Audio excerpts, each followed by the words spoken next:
The dust jacket of a book is the detachable outer cover, usually made of paper and printed with text and illustrations. This outer cover has folded flaps that hold it to the front and back book covers. Often the back panel or flaps are printed with biographical information about the author, a summary of the book from the publisher, and/or critical praise from celebrities or authorities in the book's subject area. In addition to its promotional role, the dust jacket protects the book covers from damage. However, since it is itself relatively fragile, and since dust jackets have practical, aesthetic, and sometimes financial value, the jacket may in turn be wrapped in another jacket, usually transparent, especially if the book is a library volume.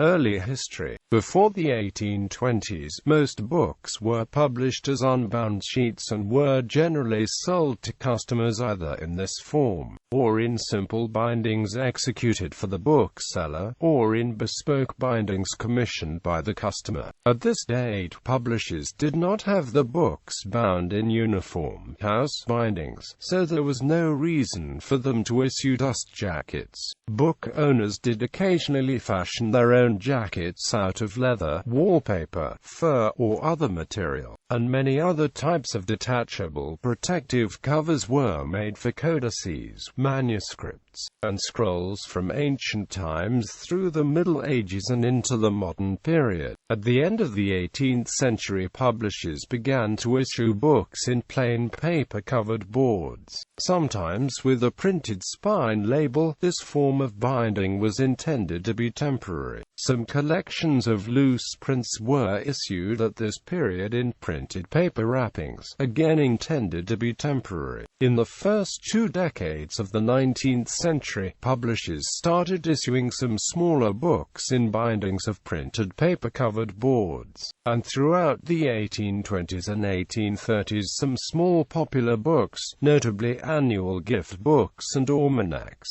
were issued in detachable printed pasteboard sheaths.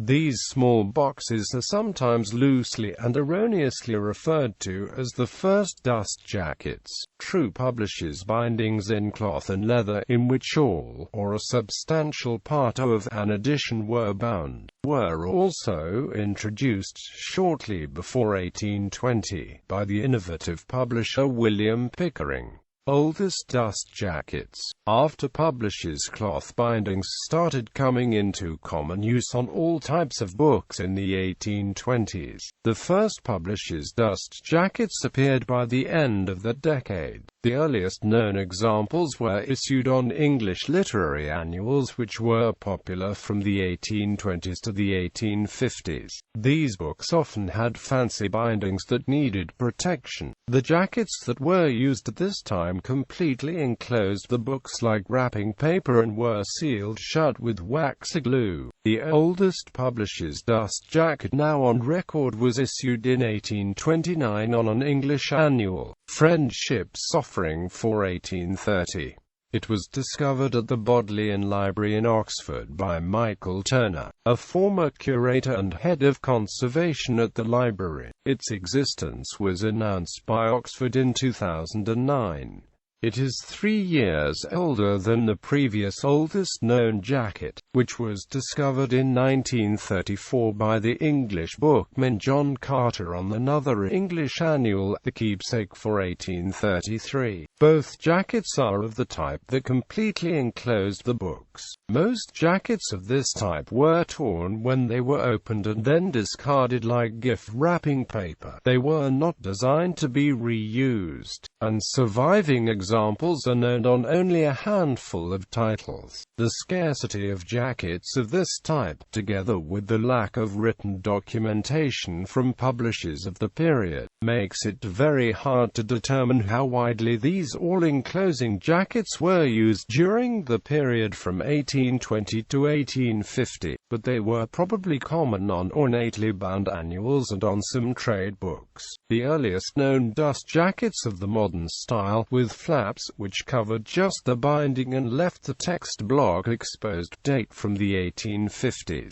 Although this type of jacket was probably in at least limited use some years earlier, this is the jacket that became standard in the publishing industry and is still in use today. It is believed that flap-style jackets were in general use by the 1880s and probably earlier, although the number of surviving examples from the 1850s, 1860s, and 1870s is too small to prove exactly when they became ubiquitous, and again, there are no known publishers' records that document the use of dust jackets during these decades. There are, however, enough surviving examples from the 1890s to state unequivocally that dust jackets were all but universal throughout the decade. They were probably issued more often than not by the 1860s and 1870s in Europe, Great Britain, and the United States, late 19th and early 20th centuries. Throughout the 19th century, nearly all dust jackets were discarded at or soon after purchase. Many were probably discarded in bookstores as the books were put out for display, or when they were sold. There is evidence that this was common practice in England until World War I. The period from the 1820s to 1900 was a golden age for publishers' decorative book binding, and most dust jackets were much plainer than the books they covered, often simply repeating the main elements of the binding decoration in black on cream or brown paper. For this reason, most people preferred to display the books in the bindings, much as earlier generations had displayed the library books in the gold-tooled individual bindings, usually in leather or vellum. Even late in the 19th century, there were still some publishers who were not using dust jackets at all. Some firms, such as subscription houses which sold millions of cheap books door to door, probably never used them. Cloth dust jackets became popular late in the 19th century. These jackets, with the outer cloth usually reinforced with an underlayer of paper, were issued mostly on ornate gift editions, often in 2 volumes and often with a slipcase. Other types of publishers' boxes were also popular in the second half of the 19th century, including many made to hold multi-volume sets of books. The jackets on boxed volumes were often plain, sometimes with cutouts on the spine to allow the title or volume numbers of the books to be seen. After 1900, fashions in and the economics of publishing caused book bindings to become less decorative, and it was cheaper for publishers to make the jackets more attractive. By around 1920, most of the artwork and decoration had migrated from the binding to the dust jacket, and jackets were routinely printed with multiple colors, extensive advertising and blurbs. Even the underside of the jacket was now sometimes used for advertising. As dust jackets became more attractive than the bindings, more people began to keep the jackets on the books, at least until they became soiled, torn, or worn out. One bit of evidence that indicates when jackets became saved objects is the movement of the printed price from the spine of the jacket to a corner of one of the flaps. This also occurred in the 1910s and early 1920s, when jackets were routinely discarded at point of purchase. It didn't matter where the price was printed. But now if book buyers of the 1910s and 1920s wanted to save the jacket and give a book as a gift, they could clip off the price without ruining the jacket. Supplementary bands. In Japan, both hardcover and softcover books frequently come with 2 dust jackets, a full-sized one, serving the same purpose as in the West, and a thin obi, which is generally disposed of and serves a similar function to 19th-century Western dust jackets. Similar bands occasionally appear in the West, for example in Palakoville No. 20. 21st century. The impact of ebooks on book covers was the focus of a CBS Sunday morning segment on December 19, 2010. as collectible items. Dust jackets from the 1920s and later were often decorated in Art Deco styles which are highly prized by collectors. Some of them are worth far more than the books they cover. The most famous example is the jacket on the first edition of The Great Gatsby by F. Scott Fitzgerald, published in 1925.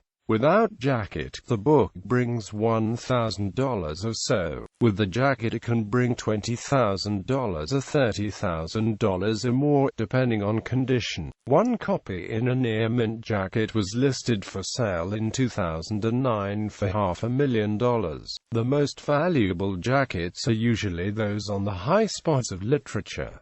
Condition is of paramount importance to value. Other examples of highly prized jackets include those on most of Ernest Hemingway's titles, and the first editions of books such as Harper Lee's To Kill a Mockingbird, J.D. Salinger's Catcher in the Rye, E.L. Hubbard's The Maltese Falcon, among many others. Prices for dust jackets have become so inflated in recent years that even early reprints of certain titles in jacket can command good prices. Conversely, if the book itself is unimportant or at least has little demand, the jacket is usually of little value either. But nearly all surviving pre-1920 jackets add some additional value to the book they cover. Some collectors and dealers, in an effort to increase the value of a first edition that has lost its original jacket, will take a jacket from a later printing and marry it to the earlier one. This practice persists because some customers will pay more for a first edition in a later jacket than they would for a jacketless copy. However, switching jackets muddles the bibliographical record and creates a forgery of sorts.